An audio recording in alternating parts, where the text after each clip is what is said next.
Okay, stop scrolling and listen to this. Saudi अरेबियाने यूएसला no एंट्रीचा फूट असं म्हणलंय.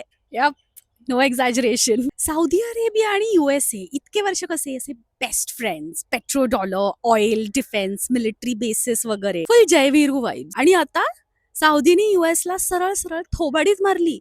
झालं असं, युएस जेट्सला इराणमध्ये ऑपरेशनसाठी जायचं होतं, सो दे थॉट आपण सौदी एअरस्पेस वापरू.